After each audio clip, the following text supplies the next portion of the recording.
Moi, je suis sur des terres qui sont les plus pauvres du quartier, de la commune, quoi. C'est presque que les cailloux. Et si j'avais pas mis beaucoup de matière organique et tout ça, j'aurais pas pu continuer de faire l'agriculteur, quoi. Parce que c'était très très pauvre, les terres étaient très très pauvres, on avait moins de 1 de matière organique et maintenant on a 5, à peu près 5% de matière organique. Et ce qui fait que quoi qu'on fasse, ben, ça pousse, quoi. Quand j'ai acheté la ferme ici, c'était une misère, quoi. Il n'y avait rien qui poussait. Et aujourd'hui, c'est rentable, on peut dire ça. Ah ben oui, en faisant l'agriculture biologique, ça nous a permis de vendre nos fruits et nos légumes au juste prix, quoi, à un prix de revient, à un prix supérieur au prix de revient. Contrairement à l'agriculture traditionnelle où quelquefois ils vendent en dessous du prix de revient. Et là on ne peut pas durer longtemps comme ça. Et donc ça m'a permis d'élever ma famille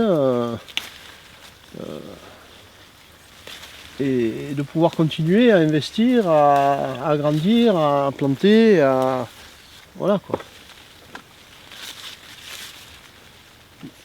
Mais ça a été beaucoup de boulot, quoi. Et, on a passé beaucoup de temps à mettre du compost, à le faire, à tourner. Aujourd'hui, on fait, avec les déchets verts qu'on nous emmène, on fait 1000 tonnes de compost.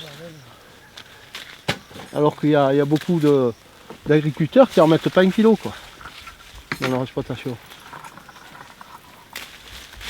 Et nous, on a toujours des animaux et tout ça, de façon à avoir un minimum de compost. Et puis, j'en achetais,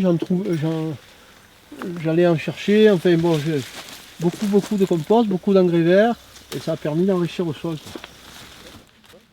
Et maintenant, pratiquement 50 ans, il n'y avait pas de subvention. Hein. Et j'en ai jamais eu, sauf pour l'agriculture biologique, quand il y a eu les dotations, je ne sais pas comment appeler ça, quoi, où on pouvait déduire des impôts une certaine somme, quoi, voilà. Mais sinon, jusqu'alors, c'était un encouragement, quoi, hein. Mais bon, ça c'est venu de loin, puisque moi, au départ,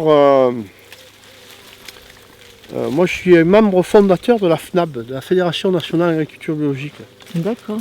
Donc on s'est beaucoup battu avec des gens malheureusement qui sont décédés maintenant, comme M. Combe, Rémi Combe ou d'autres, pour que l'agriculture biologique soit reconnue. Puisque nous, quand on a commencé de faire l'agriculture bio, on était illicite, quoi. On était des parias, on n'existait pas, quoi, je veux dire. Et il a fallu faire reconnaître l'agriculture biologique. Bon, il a fallu donner les lettres de noblesse, si vous voulez, au travers des congrès, au travers des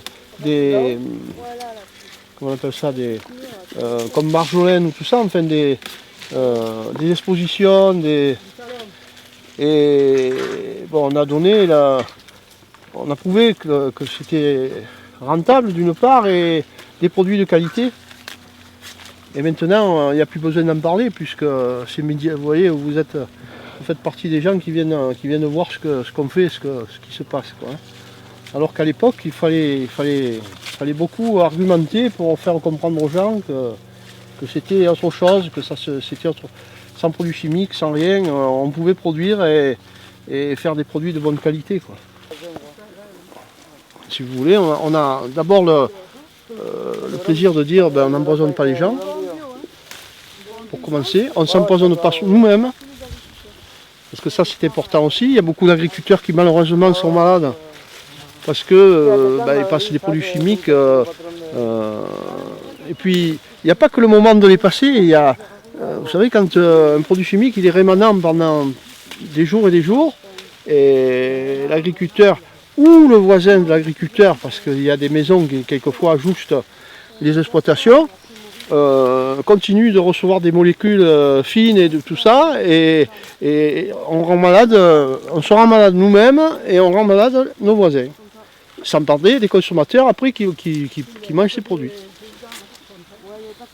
Si je vendais mes terres, mes enfants, il faudrait quoi? Ils iraient au chômage, ils iraient pointer.